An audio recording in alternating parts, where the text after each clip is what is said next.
Hi friends, ఈరోజు నేను మరో ఇంట్రెస్టింగ్ టాపిక్తో మీ ముందుకొచ్చాను.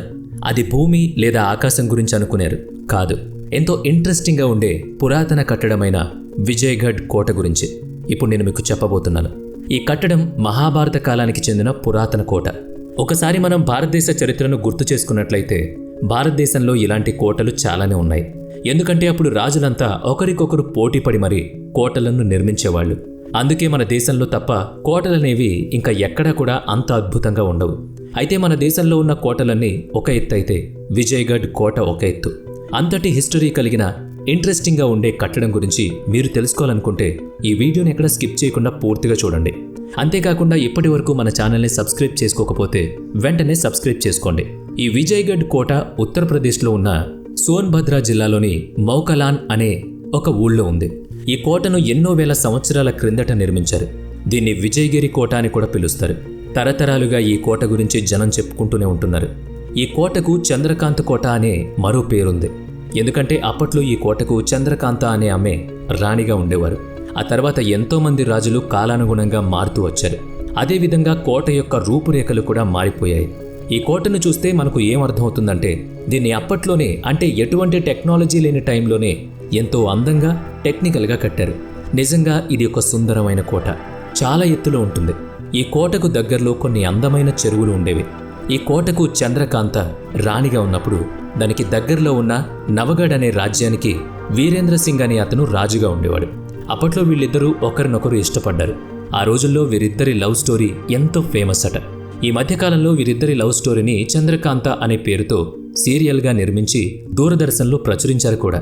ఈ సీరియల్లో కోట గురించి, అలాగే నవగఢ్ గురించి, రాజు రాణిల ప్రేమ గురించి ఎంతో బాగా చూపిస్తారు.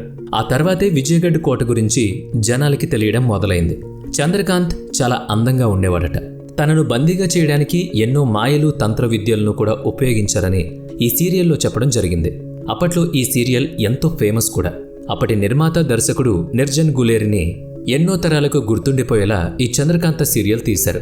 ఇక చరిత్ర విషయానికి వస్తే అప్పట్లో చంద్రగుప్త మౌర్యుడు మగధ రాజ్యంపై దండెత్తి వచ్చినప్పుడు తన సైన్యం ఈ కోటలోనే విశ్రాంతి తీసుకున్నట్లు చరిత్ర చెబుతోంది.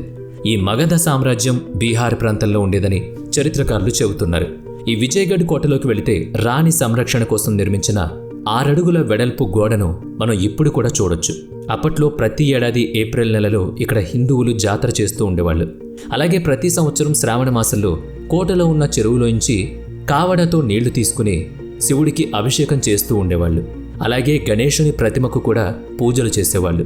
ఈ కోటలో మరొక విచిత్రమైన విషయం ఏంటంటే ఇక్కడ హిందువులు అలాగే ముస్లింలు ఇద్దరూ కోటపైన పూజలు, జాతరలు చేసేవారని చరిత్ర చెబుతోంది. కోటపైన మీరాంసా బాబా సమాధి కూడా ఉండేదని చెప్తూ ఉంటారు. అక్కడికి ఎంతోమంది ముస్లింలు వచ్చి చాదర్ కూడా సమర్పించేవాళ్ళని అంటూ ఉంటారు. అసలింతకీ ఈ విజయగఢ్ కోటను ఎలా చేరాలి, ఆ కోటలో ఉన్న వింతలు, విశేషాల గురించి ఇప్పుడు మనం చూద్దాం.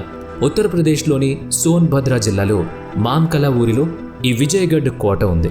ఇది పూరీ ప్రదేశం నుంచి 110 కిలోమీటర్ల దూరంలో ఉంటుంది. అక్కడికి వెళ్ళడానికి పబ్లిక్ ట్రాన్స్పోర్ట్ ఏమీ ఉండదు. మన సొంత ప్రైవేట్ ట్రాన్స్పోర్ట్లోనే అక్కడికి వెళ్లాల్సి ఉంటుంది. అయితే అక్కడికి వెళ్లే దారి మాత్రం చాలా ఆహ్లాదకరంగా ఉంటుంది. విజయగఢ్ మాత్రం అడవిలా కనిపిస్తుంది. కోట చుట్టుపక్కలంతా చెట్లుంటాయి. గూగుల్ మ్యాప్ని బట్టి వెళ్ళిపోతే కోటకు ఈజీగా చేరిపోవచ్చు.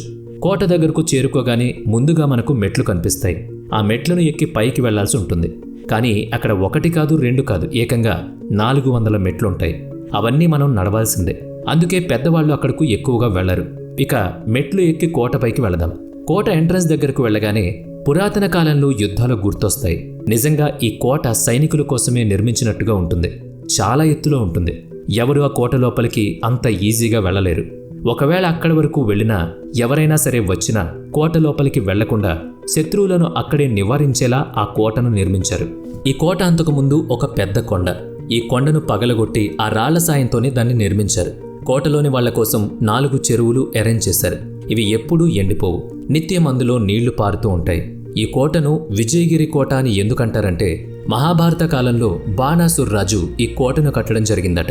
ఇక్కడ పూర్వం ఎక్కువగా సాధువులు, పురుషులు ఈ కొండపైన తపస్సు చేస్తూ ఉండేవారని నమ్ముతారు. ఇక రాజుల పాలన తరువాత 1040 సంవత్సరంలో విజయపాల్ అనే రాజు ఈ కోటను పునర్నిర్మించారని చెప్తూ ఉంటారు. ఆ తర్వాత మొఘల్ వంశస్థులు కూడా ఎన్నో సంవత్సరాలు ఇక్కడ పరిపాలన సాగించారు. ఆ తర్వాత కాశీ నరేష్ అనే రాజు ఈ కోటను ఆక్రమించడం, ఆ తర్వాత చిట్ట చివరిగా బెనారస్ రాజు చైర్ సింగ్ ఈ కోటను బ్రిటిష్ వారు వచ్చే ముందు కొంతకాలం వరకు పాలించడం జరిగింది. కోటపైన ఉన్న ఈ 2 చెరువుల పేరు రామ్ సాగర్, మీర్ సాగర్. ఈ 2 చెరువుల మధ్యలో చంద్రకాంత్ మహల్ ఉండేది. దీన్ని రంగ్ మహల్ అని కూడా పిలిచేవారట. ప్రస్తుతం ఈ కోట యొక్క రూపురేఖలు అన్నీ మారిపోయాయి. అయితే దీన్ని ఇలాగే వదిలేస్తే కోట పాతబడిపోయి కనుమరుగైపోతుందని చరిత్రకారులు అభిప్రాయపడుతున్నారు. ఇంతకుముందు మీకు విజయగఢ్ రాణి చంద్రకాంతను నవగఢ్ రాజు వీరేంద్ర సింగ్ ప్రేమించాడని చెప్పాను కదా. అదే టైంలో ఈ రాజ్యంలో ఉన్న సలహాదారుడు క్రూర్ సింగ్ రాణిని బాగా ఇష్టపడేవాడు. చంద్రకాంతను పెళ్లి చేసుకుని విజయగఢ్కు రాజవ్వాలనే ఆలోచనతోనే అతను ఎప్పుడూ ఉండేవాడు. అలాగే పక్కనే ఉన్న చునార్గఢ్ రాజు శివదత్ కూడా ఈ రాణిని పెళ్లి చేసుకోవాలని తెగ ఆరాటపడేవాడు. ఆ రాజ్యం నుంచి పెళ్లి ప్రపోజల్ కూడా వచ్చింది. కానీ రాణి దాన్ని తిరస్కరించింది. ఆ తర్వాత చంద్రకాంత్, వీరేంద్ర సింగ్ ప్రేమ తెలిసిన తర్వాత శివదత్, క్రూర్ సింగ్ ఒకటైపోయారు. వీరేంద్రను చంపి చంద్రకాంత్ను బందీ చేయాలనుకున్నారు. ఆ సమయంలో అక్కడి నుంచి చంద్రకాంత్ వెళ్లిపోయి నవగఢ్కు చేరుకుంటాడు. కొంతకాలం అక్కడే ఉంటారు. ఇదే టైంలో క్రూర్ సింగ్, శివదత్తులు వీరేంద్ర సింగ్కు చాలా కష్టాలు పెట్టారని చూస్తారు. కానీ అతను వాటన్నిటిపై విజయం సాధిస్తాడు. వీరి మధ్య జరిగిన చిన్న చిన్న యుద్ధాల్లో వీరేంద్ర వాళ్లను ఓడిస్తాడు. చివరకు వారు 2 రాజ్యాలను కూడా వీరేంద్ర సింగ్ పాలించడం మొదలు పెడతాడు. ఆ రోజుల్లో శివదత్త పన్నాగాలను వీరేంద్ర సింగ్ ఎంతో చాకచక్యంతో తిప్పికొట్టేవాడట. తర్వాత చంద్రకాంత, వీరేంద్ర సింగ్ వీళ్ళిద్దరూ పెళ్లి చేసుకుంటారు. వీరి పెళ్ళైన తర్వాత కూడా వీరి ప్రేమ గురించి అన్ని రాజ్యాల్లో కథలు కథలుగా చెప్పుకునేవారట. అందుకే ఆ తర్వాత నవలుగా, ఆ తర్వాత సీరియల్గా కూడా చిత్రీకరించడం జరిగింది. ఈ కోటకు దగ్గరలో గంగా, జమున పవిత్ర సంగమాన్ని కూడా మనం చూడొచ్చు. ఈ కోటలో రహస్య ద్వారాలు ఎన్నో ఉన్నాయి.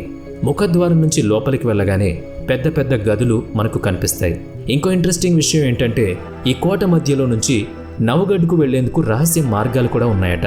అందమైన గోడలు, స్తంభాలు కూడా ఈ కోటలో దర్శనమిస్తాయి. ఆ కాలంలో కోటపైనే పశువులు కూడా ఉండేవట. అంటే మొత్తంగా చెప్పాలంటే కొండపైన ఒక చిన్న సైజు ఊరుండేది. ఒకప్పుడు ఒక వెలుగు వెలిగిన ఈ కోట ఇప్పుడు డీలా పడిపోయింది, శిథిలావస్థకు చేరుకుంది. ఇప్పటికీ దీన్ని ఎవరూ పట్టించుకోకపోతే ఇక ఇది కనుమరుగైపోవడం ఖాయం. నిజంగా చరిత్రను పదిలంగా దాయడం మన సాంప్రదాయం కదా. చూడాలి మరి ఆ రాష్ట్ర ప్రభుత్వం దీన్ని ఎంతవరకు కాపాడుకుంటుందో.